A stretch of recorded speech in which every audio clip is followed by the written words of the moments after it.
Hello and welcome back to the Coin Lady channel. We will discuss XRP. However, I will also discuss the recent noteworthy developments in the crypto industry in this video. In this case, the IRS has also petitioned the court to force Kraken to comply with the summons and provide the requested information. The Internal Revenue Service of the United States has filed paperwork requesting judicial approval to enforce a summons for information against a crack and crypto exchange and its affiliates. When Elizabeth Warren first proposed her framework for regulating cryptocurrencies, in which she sought to learn the contents of everyone's cold storage wallets, I warned you that the motivation was purely financial. Ultimately, that's all that matters to them. If the petition is to be believed, the IRS is currently conducting an investigation to ascertain the identities and appropriate federal income tax liability of U.S. persons who engaged in cryptocurrency transactions in the years ending December 31, 2016, 2017, 2018, 2019, and 2020. Indeed, this has been the driving force behind their political agenda from the beginning. Verify that everyone is contributing what they should be. Swapping cryptocurrency. In light of the SEC fees, Kraken has decided to end staking.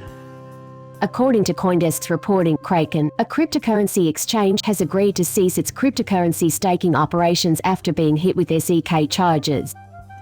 Today, the U.S. regulatory agency held a closed-door session, with industry sources reporting a briefing on the Kraken settlement, which reportedly settled for $30 million. And yet, within the crypto community, there is a blind spot regarding the significance of the SEC versus Ripple case. Ripple is in the cryptocurrency market to win it all. Bear in mind that the SEC is currently in a state of all-out war. The lawyer for cryptocurrencies, the crypto space, has been unsettled by rumors of a possible ban on cryptocurrency staking for retail customers by the U.S. Securities and Exchange Commission. The CEO of Coinbase, the largest cryptocurrency exchange in the United States, was one of the first to break the story that his company now allows its customers to stake Ethereum. John Deaton, a lawyer for the SEC fighters and a representative for the XRP holders, also weighed in on the possibility of stricter regulation of the crypto sphere. According to the expert, the commission is making a concerted effort to crush the cryptocurrency sector and its regulatory body. Despite the odds, Gary Gensler is not giving up.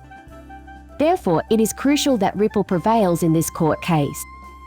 In any case, regardless of what Vitalik may have said, they are not our concern. This is a Ripple case. About right. Okay, here's a guess. All of cryptography has a problem with this. What Gary is doing is fantastic, and if Ripple is successful, it will be a watershed moment for the cryptocurrency industry as a whole. The significance of the Ripple case is highlighted by today's crack and action. There must be a victory for crypto. Somebody has to tell the SEC that they're wrong and that they're not royalty. They are powerless to alter existing legislation. The inaction of Congress is killing us. Please God, let the court get this right. My sincere wish is that they do likewise. I pray this judge has the clarity of mind to see through the SEC's corruption. While Kraken's staking as a service program advertises annual investment returns of up to 21%, we accuse them today of failing to register the offer and sale of these crypto assets. This is a problem for the United States as a whole because of Gary's stifling of innovation here at home. As a result, the rest of the world is making progress while we stagnate. How riveting. To what did the news on the internet suddenly break? In case anyone was online the day before and wants to know, the answer is 923. There was an issue with Twitter and it was unavailable. Instagram, YouTube, and Facebook were all experiencing intermittent outages. Many have speculated that Klaus Schwab is merely conducting a test run. The big restart is of paramount importance. But once again, when something like this occurs, everyone's immediate reaction is to speculate about the Great Reset, because we all know that this is what will happen. Excuse me, Mr. More than $400,000 a year is earned by 2 servers at a restaurant. It is the IRS's intention to go after servers. Tips. Seriously, how pitiful is that? Some of these folks are barely getting by, but they insist on checking out the tips they're making. I warned you at the outset of this video that money would be a central theme. Mr. President, your account of events is incomplete. Income taxes, payroll taxes, estate and gift taxes, corporate income taxes, and capital gains taxes would all be nullified under the new tax plan.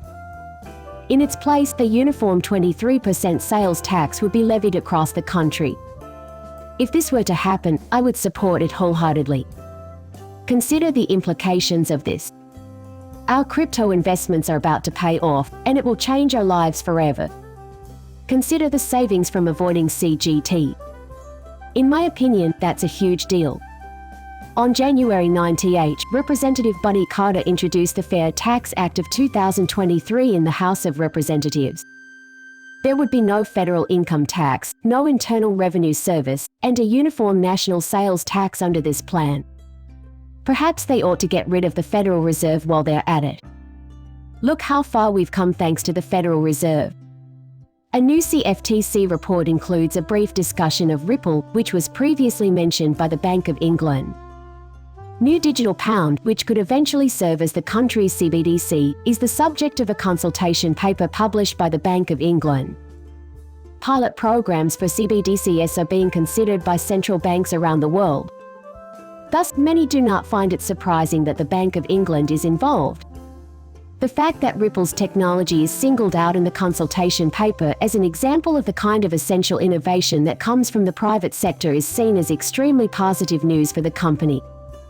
It's going to have a major impact. I can tell you right now that XRP is being undervalued.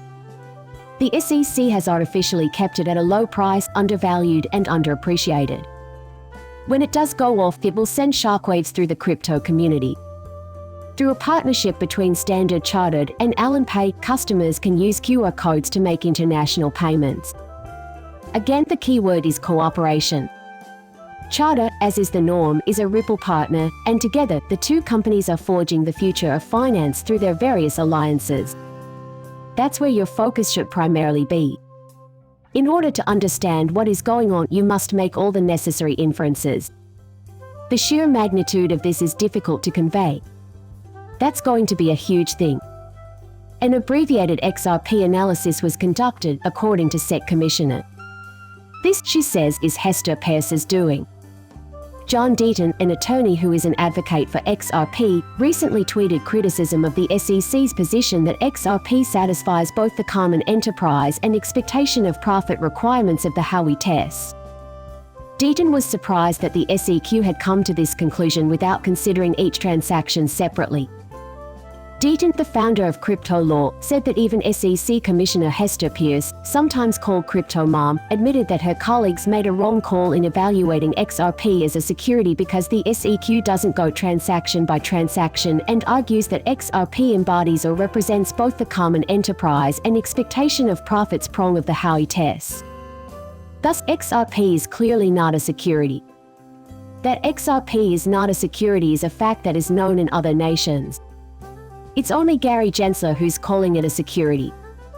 Despite this, he failed to subject it to adequate testing.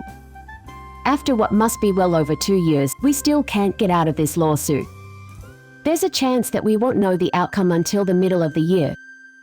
Deaton claims that the SEC commissioner admitted that she and her SEC colleagues had analyzed XRP quickly, resulting in an overemphasis on the token itself rather than the context of the token sales. Ever since we bought Ripple's XRP, we've been waiting for her to deliver. Not one of us did. At first, many of us didn't understand what Ripple was or how it related to our investment. From 1998 to 2020, there will have been 395 major legal actions, totaling $195 billion in fines. When it comes to cryptocurrency, banks are still free to cheat their customers for profit. No way should the public be trusted with their own finances. And that's why Ripple defends the rest of us. All cryptocurrency holders, all crypto-related businesses, and all cryptocurrencies are fighting the same battle. Also, Ripple is in the vanguard right now. When Ripple succeeds, the cryptocurrency industry succeeds. Swift messages are used to communicate with financial institutions in order to transfer funds and verify that account balances are correct. Ripple is a competitor to both CD's liquidity and SWIFT's messaging. We combine the two functions, messaging and liquidity, into a single entity. In the role of Brad Garlinghouse. In the future, it will be much simpler for banks to collaborate with Ripple and utilize XRP if the company can do both and summarize it all in one. Still, many do not appreciate the significance of on-demand liquidity. Do not do this until it is time to pay off the country's debt. If the price is reasonable, then why would Joel Katz even bring it up? And why should he? The company makes 100 billion XRP. No one can explain the point. Mr. Joel Katz. In retrospect, I can see that he was trying to set a good example. Listen, he was saying, illogicality increases with price. More so if it's pricey, of course. Furthermore, I think there was a purpose behind producing 100 billion tokens. A total of 195 nations can be found on this planet. Then you should check out financial institutions everywhere. Additionally, Ripple is aiming for enterprise and large corporations to use their product and on-demand liquidity. Probably that's why there are 100 billion tokens. People still don't seem to grasp that there's a possibility of a future XRP shortage. This is the GPT Simple XRP valuation I discussed with Bob Y on his weekly chat show. I joined Ripple because I believe in its mission and its team members, many of whom have abandoned high-paying careers to work there. I estimate that 10% of the international payment market is captured by XRP. If you give it some serious thought, you'll see that spending $30 isn't that crazy. Indeed, as we can see right now, it is rational. World Bank research indicates that the size of the international payments market is in the trillions of dollars. In 2020, the total value of international transactions was over $30 trillion. The expansion of global trade and the rising number of individuals making cross-border monetary transactions are both factors that should spur the development of this market. The expansion of the international payments market can be attributed, in large part, to the convenience and speed with which cross-border payments can be made thanks to the proliferation of digital technologies and the widespread use of online platforms for financial services. In light of these changes, the industry is expected to grow and develop further in the years to come. 10% of $30 trillion is $3 trillion. A mere 10% of 30 trillion is 3 trillion. Do the math, 100 billion/3 trillion. If you divide 3 trillion by 100 billion, you get 30. In that amount of time, the price of XRP could reach $30, but it will also increase steadily each year. I also anticipate that Ripple will take a larger share of Swift's market share in the near future. Year after year, or they are going to form a partnership of some kind. This means Swift can leverage XRP for instantaneous liquidity and potentially expedite transactions via RippleNet. But here we are, watching the whole thing take shape piece by piece. Also, I don't think XRP will immediately have this enormous price if that's what you're hoping for. I anticipate a slow but steady progression. In spite of this, I anticipate a bright future for this coin and its high-value stability. However, I anticipate further significant runs up followed by occasional pullbacks in the near future. Let's pretend the final amount is $13 after the legal fees are paid. As soon as it reaches $13, there will be a retracement and it will then continue to rise in value. In addition, banking institutions will join, driving up the cost. You need to be mentally prepared for this so that you can handle it when it comes. In yesterday's video, I went over it in detail for just this reason. A brief discussion of price declines. Some sellers will be pleased with the $13 price, and others will want to keep asking more. There's a chance they won't reinvest when the price falls to $7 or $8, but if they wait it out, it could eventually reach $20 or $30. Time will tell. Another correction is likely before a definitive value is assigned to X or P, which I anticipate happening sometime after the full rollout in 2025. When all countries around the world adopt ISO, then we'll see those sky-high figures. Your thoughts may differ from mine, which is why I encourage you to share them in the comments section below. Don't get me wrong, but I'm not claiming to be right about everything. Believe it or not, I share your humanity with you. Although much of what we discuss remains conjectural, I try to back up my claims with evidence whenever possible. That's why my videos are filled with evidence that XRP really has a shot at reaching that specific price range both in the near and distant futures. Nonetheless, I feel that this is a good place to end the video for today. Thank you for watching the video. Please like and subscribe my channel. See you later, bye.